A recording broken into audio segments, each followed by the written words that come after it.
In some of my past videos, people have asked what these bolts are and what I'm doing to the lid when I'm taking these bolts out.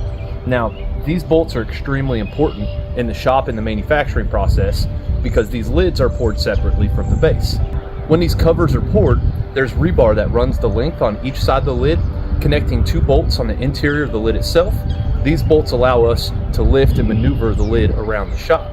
Now, we could do this, take these out and cap them off before we get to the cemetery, but then we would run the risk of forgetting these bolts at the shop, and if the grave caves in, or if anything happens to where we need to use the buggy to put this lid on the base, we need these bolts installed. So either I wait till this moment if I have a dirt pile so I don't have to climb over it, I'll replace these bolts with caps right now, and this doesn't affect the integrity of the vault itself. This bolt is only about an inch into the concrete, and the concrete is over 2 inches thick, and that rebar helps with the stability of the lid itself. So this hole drilled in the top, when it's capped off, these bolts and that rebar does not affect the seal on the interior of the vault because the interior liner is still fully intact. The bolt does not go all the way through, and the interior liner and the interior butyl adhesive is what seals the vault. The outer protective layer is just a secondary form of protection from the outside elements, and it's also an aesthetic appeal with this gray simulated granite throughout the entire Aegean vault that we have here today. And this process really depends on the vault. With this Trigard Aegean, when we order the parts to pour these vaults and manufacture them in the shop, these caps are included. With vaults like the stainless steel triune, the bronze triune, with vaults like the Wilbert Venetian, those vaults don't have a cap per se because the exterior cover is concrete. So what I do is either cinch those bolts down to where they're as flush to the concrete lid as possible and they're very unnoticeable, or I will take the push caps that we use for the Wilbert Continental handles and I'll push that push cap in and cover it with touch-up paint, and it hides it really well. But this is pivotal. We have to have these bolts in here just to make sure that we can roll out the vault while we're in the shop, and also if we need to maneuver the lid around with the buggy, as you've seen in some of my false setup videos, we have to have those bolts or it would be next to impossible to be able to move this vault lid around, especially on a Trigard lid. These Trigard lids are substantially heavier than a Wilbert lid because they are so much taller, and the weight on a Trigard burial vault is almost equal for the base and the lid. So this lid is just shy of the weight of the base. If I had to guess the weight of the lid versus the base, a Trigard Aegean weighs in around 2,200 pounds.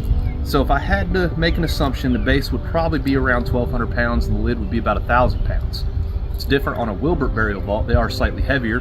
So a Wilbert vault is 2,600 pounds, give or take, depending on the model. And that lid would be around 1,000 pounds with the base being more 1,500 pounds. So there's a lot more of a weight differential on a Wilbert vault than a Trigard. Now, I've been a Wilbert guy for almost 10 years. We just started servicing Trigard burial vaults and manufacturing them, and they're a high quality vault as well. The only difference, the main difference that I can find between the two styles of vaults, the Wilberts are just slightly heavier, not that big of a difference, a couple hundred pounds give or take on the model. And the Trigard seal is just ever so slightly different.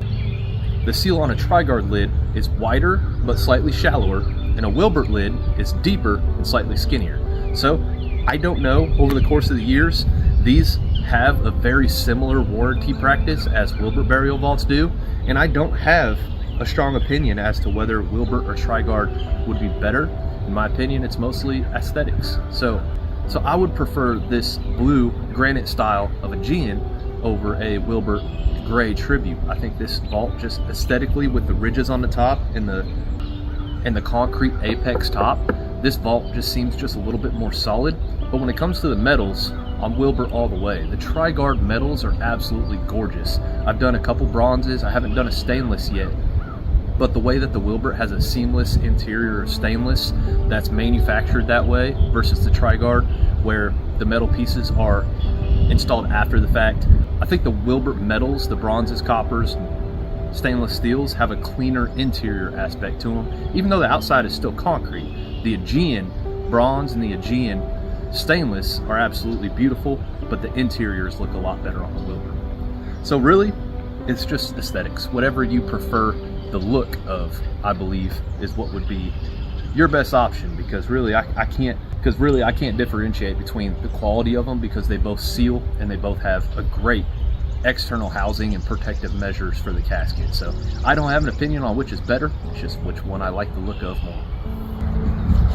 That being said, if I had to choose between a Wilbert Monticello and a Trigard Estate, which are basically the same exact vault, it's a concrete vault, lined interior, single paint color on the exterior, I would choose the Trigard just because the base is lighter to crank up after the service is completed.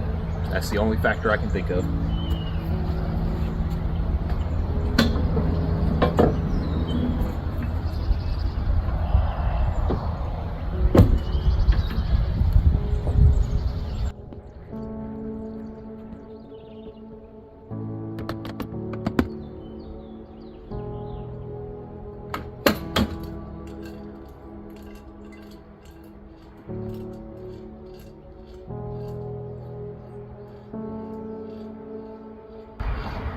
That's not good.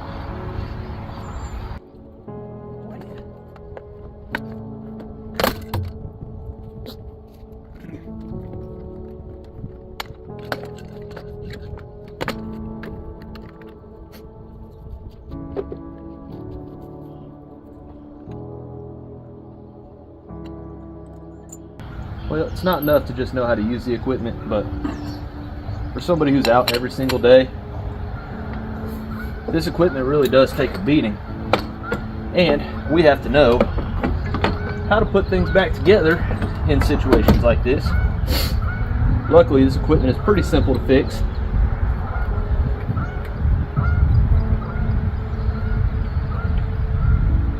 Over the weeks and months of driving hours in each direction, this equipment just gets jostled around in the truck. Bolts come loose, gearing comes undone, and things just need to be gone through from time to time.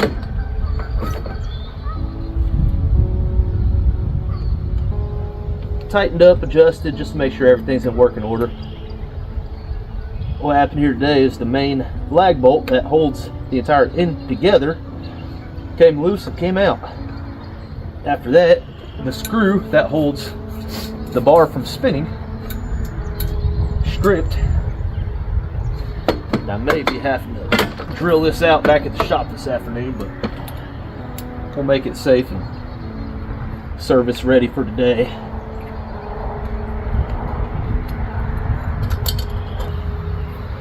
And it never fails. Every winter my equipment gets beat up, whether it be from the rain and snow, from services where things just get tossed around by grave diggers trying to help out with the teardown process.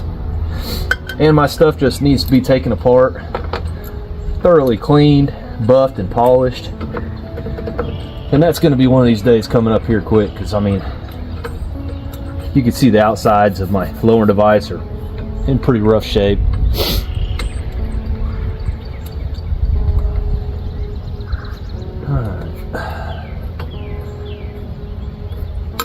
Let's see if I got the right size wrench for that or not.